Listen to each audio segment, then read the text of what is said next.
Ecclésiaste 9, verset 8. Qu'en tout temps, tes vêtements soient blancs et que l'huile ne manque pas sur ta tête. Voilà, donc ici, il est question de l'huile. L'huile ici, c'est l'image de l'Esprit de Dieu, du Saint-Esprit, de l'onction. Alléluia. L'onction sans lequel on ne peut pas servir Dieu. S'il n'y a pas l'onction, le Saint-Esprit, le revêtement de puissance, nous ne pouvons pas régner dans cette vie. Nous ne pouvons pas marcher dans la domination. Hein? Le Seigneur va dire, par exemple, à ses apôtres, quand il les a envoyés, d'accord, je vous donne le pouvoir de marcher sur les serpents et les scorpions. On ne peut pas marcher sur la puissance du diable. On ne peut pas marcher sur la puissance des sorciers, des sataniques, chers frères et sœurs, sans l'huile de l'Esprit. Alléluia. Ou l'onction du Saint-Esprit. Donc, et l'Écriture nous dit ici, qu'en tout temps, que tes vêtements soient blancs et que l'huile ne manque pas sur ta tête. D'accord? Et je crois qu'il y a un psaume qui dit, tu oins d'huile ma tête et ma coupe de bord. Un psaume de David. Tu oins d'huile ma tête et ma coupe déborde. Dieu veut nous oindre. Alléluia. Et Dieu veut nous oindre. Et maintenant, c'est conditionné au code vestimentaire. Là, il est parlé que tes vêtements soient blancs. D'accord? Donc, c'est la condition pour être loin du Saint-Esprit, pour être revêtu du Saint-Esprit. Alléluia. Hein, pour être revêtu de la puissance de Dieu. Parce que, outre le fait d'être loin, d'être revêtu, on va de puissance en puissance. Je voulais vous dire, Église, qu'il y a des puits, il y a des réserves de puissance que nous n'avons pas encore explorées avec le Seigneur. C'est comme des puits de pétrole. Hein. Les gens, ils fouillent. On a trouvé tel puits de pétrole. Ça peut faire, ce puits peut faire 100 ans. Donc, dans le domaine de l'esprit, il y a des réserves de puissance, de connaissance, de révélation, de sagesse. La Bible parle de la sagesse infiniment variée de Dieu, qu'on ne connaît pas encore. Donc, on ne peut pas s'asseoir sur peut-être, je ne sais pas, pour certains, l'expérience de la nouvelle naissance, on ne peut pas s'asseoir sur, dire, bon, moi j'ai mon petit don de vision.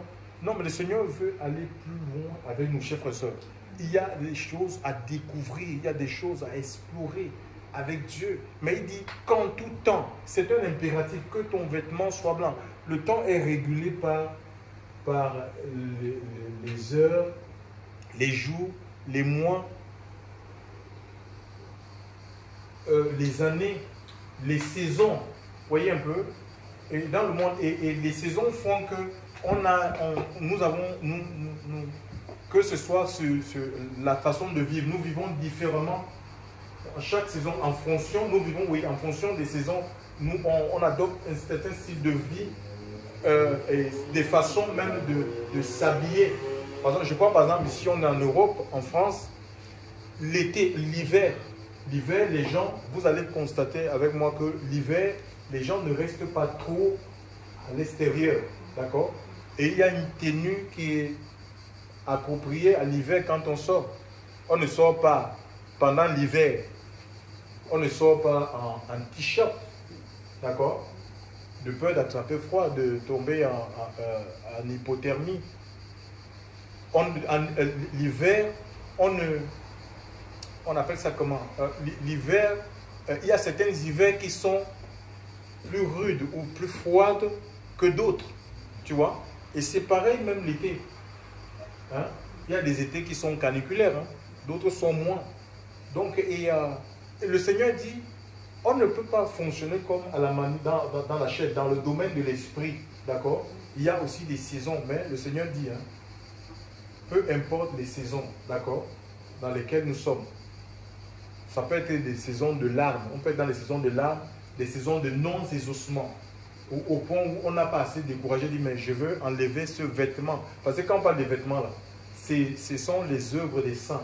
C'est le fin lin, le vêtement de justice que le Seigneur nous a revêtus quand on a cru dans sa parole. Alléluia. C'est la justice des saints en fait. Et on doit rester dans la droiture du cœur. Je dis qu'on n'est pas parfait, hein, mais ton cœur doit être droit devant Dieu. C'est-à-dire que même quand tu commets une erreur, ne cherche pas à vouloir justifier cette erreur, à trouver, à dire que non, bon, c'est un peu... Non, tu as fait mal, tu reconnais que tu as fait mal. Ce que le Seigneur veut, parce que tous on est des pécheurs, hein, mais ce que Dieu veut, c'est que la vérité soit au fond de nous. Tu ne peux pas trouver des excuses sur un péché, d'accord? Tu ne peux pas rester sur un péché conscient, sinon tu seras un chrétien qui est né, qui ne grandira pas dans les choses de Dieu. Et le Seigneur ne pourra rien te confier, chers frères et sœurs, dans le Seigneur. Il dit que ton vêtement, quelle que soit la saison que tu traverses, que ce soit des saisons, même ça peut être des saisons, oui, d'épreuves, de difficultés, de pleurs. Il dit, tu dois rester dans la sainteté de Dieu. Parce que ton revêtement, le revêtement de puissance, l'effusion, l'écoulement de l'huile, de l'onction dans ta vie en dépend. Que soit les temps, ça peut aussi des temps de désossement. D'accord? Il n'y a pas que la souffrance qui peut nous amener à tomber dans le découragement. Il y a aussi, on peut arriver à un niveau où tellement le Seigneur nous bénit et puis on tombe dans l'assoupissement en fait, dans une forme de complaisance. On a dit, mais est-ce qu'on a vraiment encore besoin de Dieu? Oui, on a besoin de Dieu parce que le niveau où on est, c'est une préparation pour nous amener à un autre niveau, à une autre dimension avec le Seigneur. D'accord? On va de gloire en gloire, de puissance en puissance, de revêtement en revêtement. Regardez un peu à la Pentecôte, acte 2. Ceux qui étaient dans la chambre haute, ils ont été visités par le Saint-Esprit. Hein? L'Esprit de Dieu les a visités. Et on voit, quand on va juste vers acte 4, il y a la persécution et autres. En même temps, ces gens-là, il y a Pierre qui sera après, Jacques sera passé au fil de l'épée, Pierre sera emprisonné, puis Dieu, les anges de Dieu vont sortir Pierre de la prison. Ils vont se retrouver à prier. Ils vont se mettre à prier. Dans la douze, ils vont prier le Seigneur. Tu vois, non? Pourquoi ce tumulte en récitant le psaume? C'est un psaume. Pourquoi ce tumulte parmi les nations? Ça doit être le psaume 1. Pourquoi ce tumulte parmi les nations, ces vaines pensées d'un commun accord?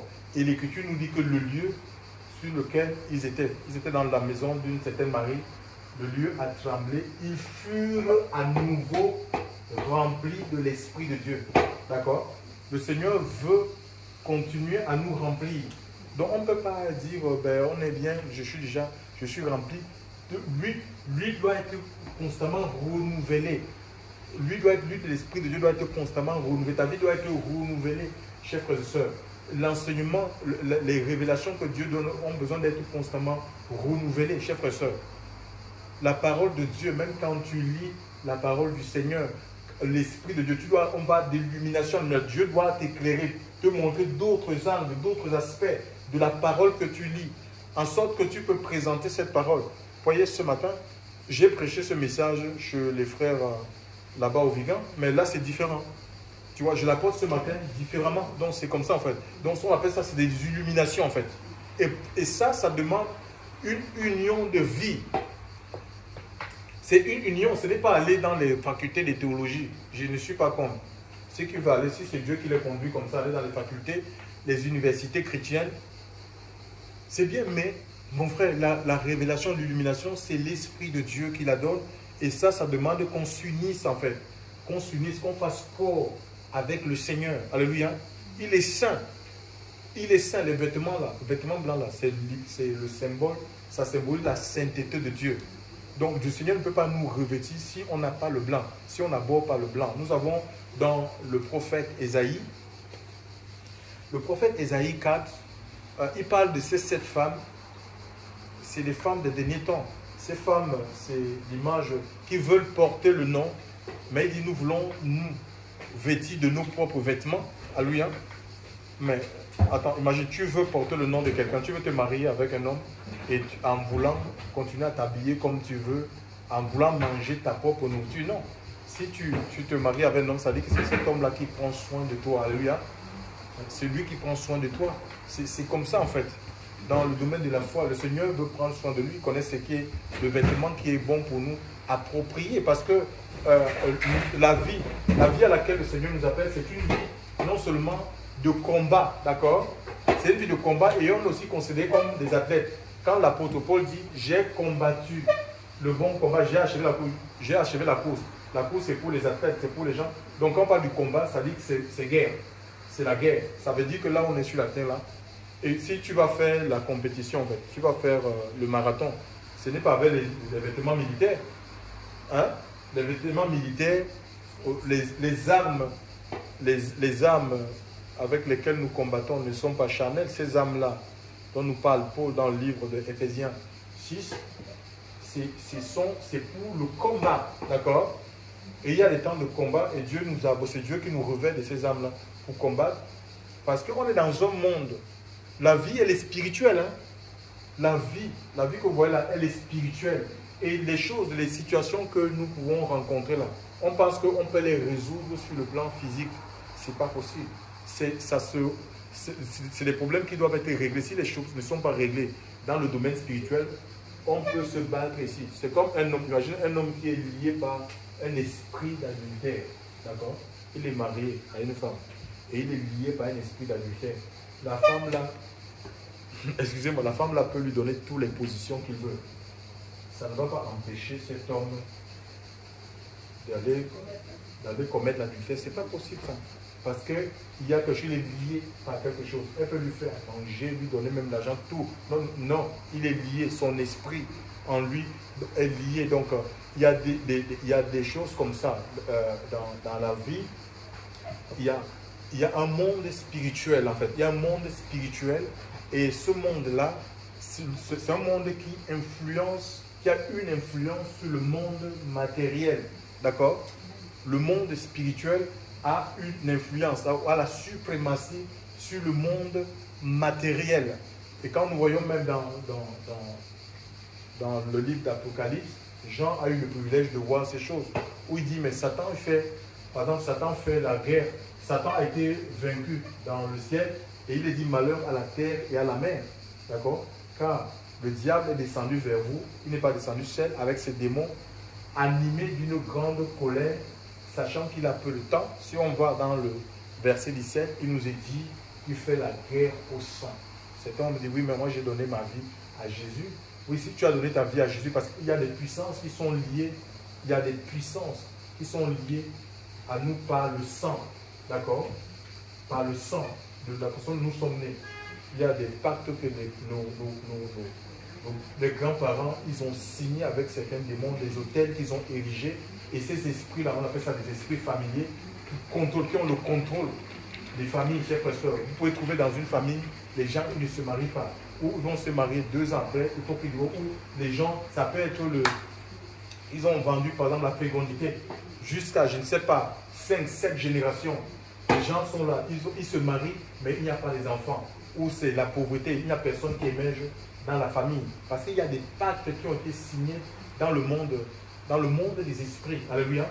Hein? Il y a le monde spirituel mauvais et le monde spirituel qui est bon, c'est-à-dire qui est gouverné par Dieu. D'accord? Qui est l'esprit de... Et il nous faut nous connecter au règne de l'esprit du Dieu vivant. Chers frères et sœurs, alléluia.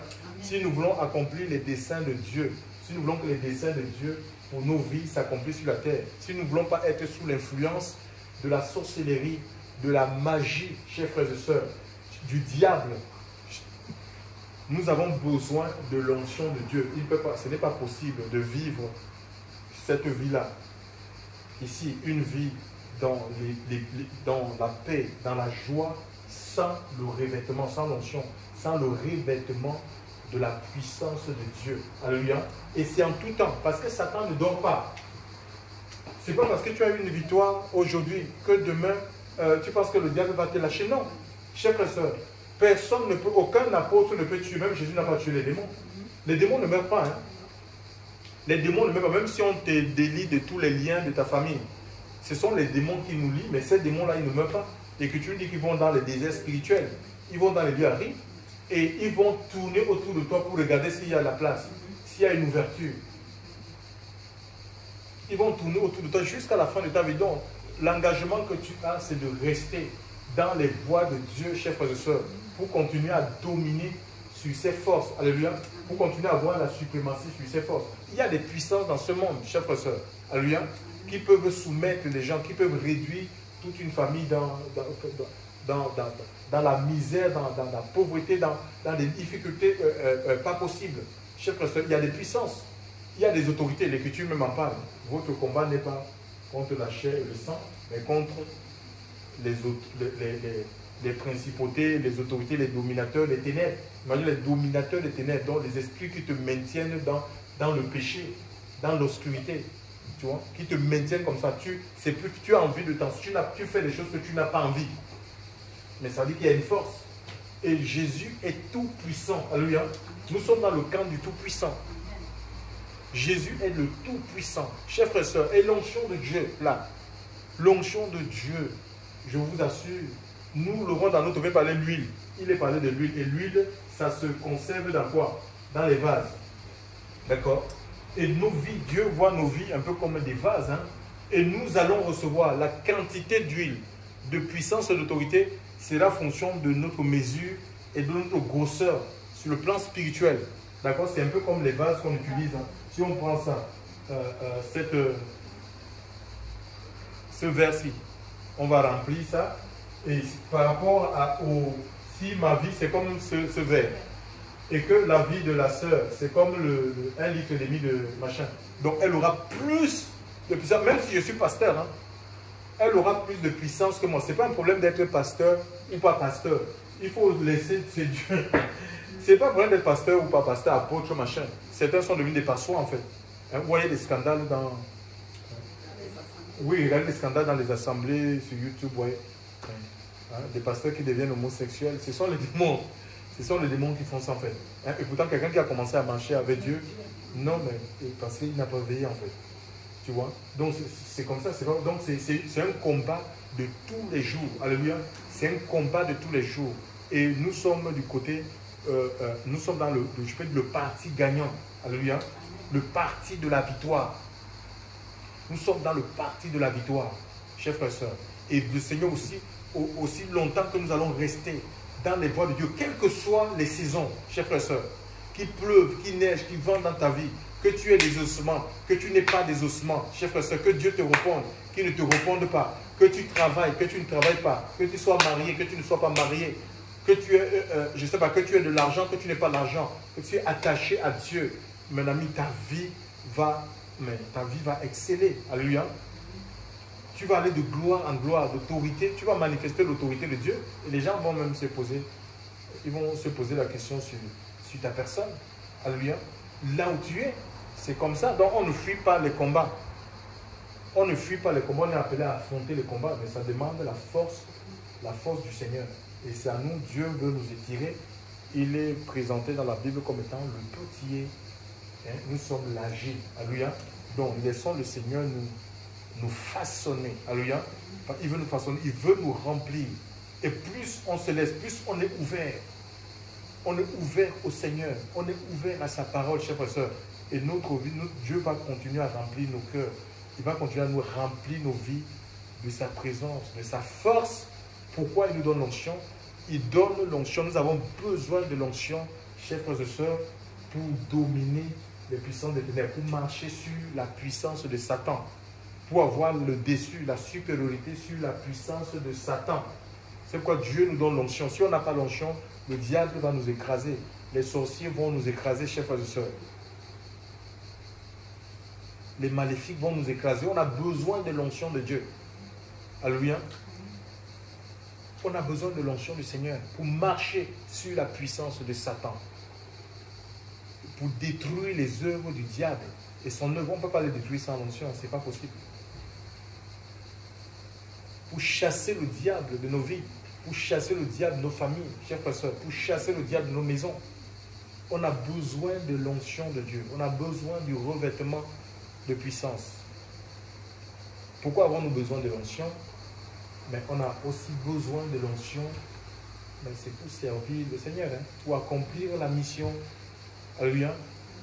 Hein, on est sauvé pour servir Dieu. Alléluia. Et on ne sert pas Dieu dans la chair. On sert Dieu en esprit et en vérité. Alléluia. Et l'esprit, parce que nous avons, l'esprit est dans notre corps en fait. Le véritable nous, c'est l'esprit. D'accord? Et notre esprit a besoin d'être uni à l'esprit de Dieu. Quand on reçoit l'esprit, l'esprit va dans notre esprit, hein, ce n'est pas dans le corps. Et l'esprit va commencer, plus nous recevons le Saint-Esprit en nous, l'esprit va influencer notre corps pour qu'on obéisse, hein, pour qu'on obéisse à la voix de Dieu, qu'on aille dans la direction de Dieu. Il nous donne le discernement, même quand il y a des dangers. Quelqu'un va te proposer un rendez-vous, mais l'esprit de Dieu va te faire connaître que non, c'est un piège, c'est pas un bon. Il ne faut pas partir en fait. Tu vois? Et donc, si on appelle ça, c'est le guide en fait. C'est le guide de ta vie.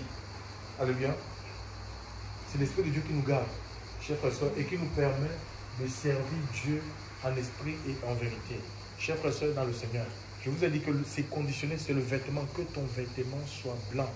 Le blanc, c'est la sainteté sans laquelle personne ne verra. Si tu veux voir la gloire de Dieu, maintenant, personne ne verra le Seigneur. Là, on est au futur, parce qu'il n'est pas encore arrivé. Mais si on veut présentement, ce Seigneur veut se manifester. Il veut se manifester, il veut qu'on le voie et qu'on voie ses œuvres. Alléluia. Donc voilà, et si on veut voir ses œuvres, mais la sainteté, c'est une obligation. Donc nous avons dans la Bible, dans le livre de Matthieu, Matthieu 22, c'est un roi qui avait organisé des noces. Hein. Il avait organisé une grande fête pour son fils. Et ce roi-là a invité, on a invité plein de monde. La salle tellement était bondée et les gens étaient assis. C'est Matthieu 22, verset 1 jusqu'à 14. Alors qu'est-ce qui se passe? Ce monsieur-là, le père, là, le roi, il est venu voir les invités, donc il voulait dire un mot de bienvenue. Et là, il s'aperçoit qu'il y avait quelqu'un qui n'était pas vêtu ou revêtu de l'habit de noces. Ça veut dire que dans cette fête-là, pour avoir accès à cette fête-là, il fallait passer par une vestiaire. On vous donnait des tenues. C'est comme nous, quand on était jeunes, on organisait ce qu'on appelle des balles. Et des balles, et on mettait souvent tenue exigée. Ça peut être le rouge. Si tu n'es pas en tenue rouge, tu n'as pas accès, parce qu'on va t'arrêter au niveau du portail. Tu ne rentres pas. Oui, ça peut être le blanc, ça peut être le veste, comme ça, tenue exigée en fait. Tu vois? On donnait la couleur de la tenue. Donc tu n'avais pas accès. Maintenant, force est de constater que malgré qu'il y avait une tenue qui était recommandée, cet homme-là, un homme se trouve à l'intérieur sans la tenue. Le roi va dire, mais comment est-ce que tu es rentré ici? C'est comme ici, pour rentrer dans la maison de la sœur Marie, Marie pouvait exiger par exemple une tenue, d'accord? Une tenue exigée. Mais pour rentrer ici, ce mari, on peut rentrer par différents moyens. Par exemple, on peut utiliser la porte parce qu'on a le code, ceux qui ont le code. Ou elle a des codes exigés. Elle nous a donné le code et à partir de son code, on rentre ici, non? On est rentré ici tous. Maintenant, ceux qui n'ont pas de code, ils peuvent aussi avoir accès dans cette maison. Par exemple, quelqu'un va utiliser, voici, c'est le balcon. Tu vois, quelqu'un peut passer par le balcon, il va monter par le balcon et il rentre ici. Et on va lui poser, mais comment est-ce que tu es? C'est des âmes, c'est vous amener à comprendre. Comment tu es rentré ici, tu vois? Et avec toutes les conséquences qu'il y a, parce qu'il peut faire une chute sur le balcon. Donc parfois, je vois une chose, hein. Les portes, c'est Dieu qui les ouvre, d'accord? Et il dit, il a pris la clé. Le Seigneur, quand il est mort, le 3e jour, il est allé dans les enfers. Il a pris la clé de la mort et du séjour de mort, il a arraché à Satan cette clé-là. Dans l'Apocalypse, il nous dit que celui, il parle de l'église de Philadelphie, il dit que celui qui ouvre, personne ne ferme, celui qui ferme, personne. Enfant de Dieu, arrêtons de crier au racisme, arrêtons de crier à la discrimination quand le Seigneur ferme les portes, d'accord? Arrêtons de crier au racisme. Non, le racisme ne peut rien. Le séjour des morts ne peut rien contre les enfants de Dieu. Et la Bible nous dit que tout concourt au bien de ceux qui l'aiment, ceux qui sont appelés selon ton dessein. Que ce soit les ossements, les portes qui se ferment. Les portes, c'est pour ton bien. Alléluia. Parce que tu ne connais pas les tenants et les aboutissants. D'accord? Il y a des conséquences. Hein. Imagine un peu que quelqu'un, je prenne la voiture et je me mets à conduire comme ça, sans le permis. Disons, je prends l'exemple de cet homme-là qui s'est retrouvé dans une fête. Disons qu'il n'a pas le permis de conduire. La police va m'attraper.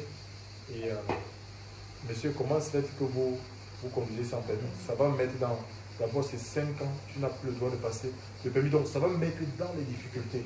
Ne cherchons pas des solutions de la chair quand le Seigneur ferme les portes, chers frères et sœurs. Alléluia.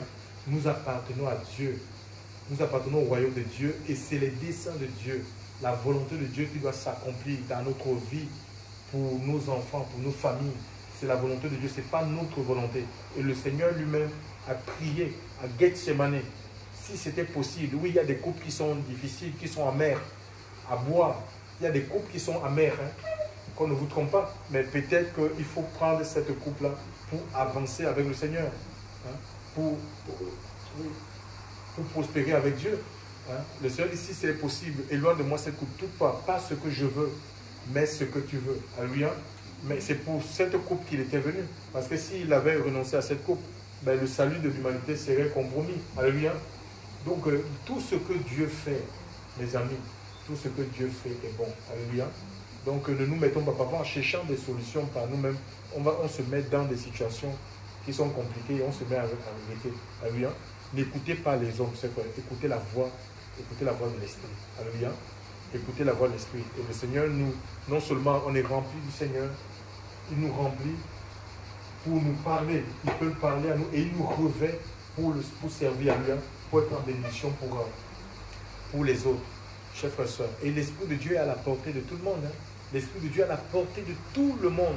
Tous les gens qui viennent à lui, ils ont la possibilité d'être remplis. Regardez l'histoire de la femme. Cette femme-là, la femme d'un prophète, cette femme-là, son mari avait contracté des dettes dans 2 Rois 4. Il avait contracté des dettes et tout ça. Donc, il y a le créancier qui est venu, il voulait prendre les enfants pour en faire des esclaves. Le prophète Élisée va lui poser, mais qu'est-ce que tu as là avec que j'ai un pot? Elle dit, va chez les voisins, va chercher des pots chez les voisins. Donc, elle est allée chez les voisins. Et ces pots, les pots qu'elle a amenés dans cette maison-là, peu importe, le Seigneur s'est mis à remplir ces pots. Il n'a pas dit, mais ça c'est un pot de terre, ça c'est un pot. Je n'aime pas le pot je ne sais pas, en inox, pot en machin. Non. Peu importe. Il y a des gens, ne développent pas des complexes d'infériorité, chers frères et sœurs. Tels que nous sommes, alléluia. Si nos cœurs sont ouverts, Dieu va nous remplir. Il va nous remplir de son esprit, alléluia. Et c'est l'Esprit de Dieu qui nous garde, qui nous maintient dans la sainteté. On va aller de sainteté en sainteté parce qu'on a la force du Seigneur en nous et on sera en capacité de soumettre les puissances des ténèbres, hein, la peur des sorciers. La peur des sorciers va partir. Comment on va avoir peur des sorciers? La peur des sorciers va partir. Chers frères et sœurs, dans le Seigneur. Hein? La peur des sorciers va partir. Hein? Donc toutes ces choses seront éliminées. Tu seras conscient de ton identité spirituelle. À lui soit toute la gloire. Donc je vais prier vraiment, spécialement s'il y a des gens qui sentent le découragement. Personnellement, tu vas venir, Marie. Je vais prier pour toi et que vraiment Dieu puisse te renouveler. Toi aussi, pareil, oui. Donc que le Seigneur puisse vous renouveler. Pour l'autre aussi. Oh Seigneur, étends ton bras puissant. Agis, manifeste-toi, Seigneur, tu es Dieu, Seigneur, ta parole c'est la vérité. Seigneur, tu parles à nos cœurs, tu parles à nos vies, Seigneur, mon Dieu, mon roi, Seigneur. Comment ne pas te louer, Seigneur? Oh Dieu, Esprit de Dieu descend, Seigneur. Esprit de Dieu descend et manifeste ta puissance. Esprit de Dieu descend et manifeste ta puissance. Oh Dieu, oh Seigneur, agis et manifeste. Seigneur, étends ton bras puissant, Seigneur, étends ton bras puissant dans la vie de ta servante, Seigneur. Tu as dit, Seigneur, que tu veux nous donner une mesure serrée, une mesure tassée, Seigneur, de ton esprit. Seigneur, mon Dieu, mon Père, Seigneur Dieu, aussi vrai que tu m'as établi dans les nations, dans les royaumes, Seigneur, pour arracher, pour abattre, pour détruire, pour ruiner. Seigneur, que l'onction de ton esprit maintenant, du bout de ses cheveux jusqu'à la plante de ses pieds, de la plante de ses pieds jusqu'au bout de ses cheveux, Seigneur, envahisse ta servante. Seigneur, que sa vie soit remplie maintenant. Que l'onction de Dieu, que l'onction qui communique la force, l'onction, la force du Seigneur. Maintenant, reçois la force du Seigneur. La force pour avancer. La force pour prier, pour adorer. Seigneur, étends ton bras puissant, Seigneur. Seigneur, grand ministère, Seigneur, dans le corps de ta servante. Maintenant, dans le nom de Jésus, que sa vie soit envahie, Seigneur. Envahie de ta présence. envahi de ton onction, Seigneur Dieu. Seigneur, tu nous donnes un nouveau manteau, Seigneur. Un manteau, Seigneur Dieu, spirituel, Seigneur Dieu, pour continuer le combat de la foi. Dans le puissant nom de Jésus. Seigneur, mon Dieu et mon roi, Seigneur, établis ton règne, Seigneur, ton royauté, dans son corps, dans son âme, dans son esprit. Seigneur, relâche l'onction, Seigneur. Relâche ton onction, Seigneur Dieu. Relâche ton onction maintenant, dans sa vie, au puissant nom de Jésus. Seigneur, que toute activité des ténèbres contre sa vie soit réduite à l'impuissance au silence. Que toute activité des ténèbres contre ses enfants, ses projets, soient brisés dans le puissant nom de Jésus. Seigneur, s'il y a des esprits maléfiques qui opèrent, Seigneur, je brise la puissance de la sorcellerie. Mon Dieu et mon roi, Seigneur, dans sa vie, dans ses projets, Seigneur Dieu. Que ta victoire soit sa victoire maintenant. Au nom de Jésus-Christ de Nazareth. Merci, mon Dieu, mon Père, Seigneur, pour la visitation. Merci pour la visitation. Au puissant nom de Jésus-Christ de Nazareth. J'ai ainsi prié, Seigneur. Gloire à toi. Gloire à toi pour la visitation, Seigneur.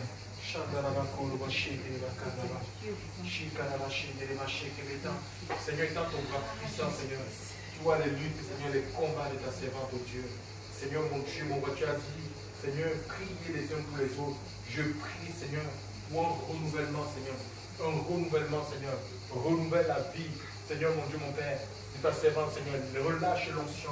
Relâche un nouveau manteau, Seigneur. Mon Dieu, mon Père, Seigneur, donne plus de courage. Tu dis dans ta parole que ceux qui se confient à l'Éternel, Seigneur, mon Dieu, mon Père, ne se fatiguent au point, Seigneur. Ils ont des forces renouvelées comme l'aigle, mon Dieu. Ils marchent de cela à ce point, Seigneur.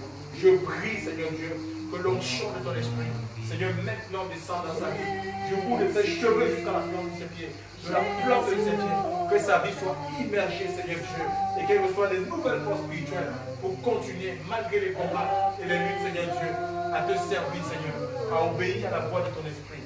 Sois béni pour tout ce que tu fais, au nom de Jésus-Christ. Gloire à Dieu, Seigneur, et dans ton bras puissant, Seigneur, mon Dieu, mon Père, dans la vie, Seigneur, ta servante, oh Dieu. Seigneur, mon Dieu, mon Père, tu as dit à l'église que l'onction de ton esprit, du bout de ses cheveux jusqu'à la plante de ses pieds, de la plante de ses pieds jusqu'au bout de ses cheveux. Seigneur, que l'onction soit relâchée maintenant. Que l'onction du Saint-Esprit, l'onction qui guérit, Seigneur, mon Dieu, mon Père, Seigneur, l'onction qui libère, soit relâchée maintenant dans sa vie. Qu'il y ait un relâchement, un déversement. Seigneur, mon Dieu, mon Père, Seigneur, que les fleuves de ton esprit, Seigneur, que les fleuves d'huile, que l'huile coule à profusion, Seigneur. Pour la gloire de ton nom. Seigneur, que tout ce qui n'est pas été construit par toi dans sa vie soit arraché dans le puissant nom de Jésus. Père, je te dis merci pour tout ce que tu fais. Gloire à toi, Seigneur, pour ta présence. Change-moi, Seigneur, et purifie-moi. Change-moi, change-moi, Seigneur. Rends-moi comme toi. Change-moi, change-moi, Seigneur. Change ma vie, Seigneur, et purifie-moi. Change-moi, change-moi, Seigneur. Change ma vie, Seigneur. Rends-moi comme toi. Jésus, tu es le potier.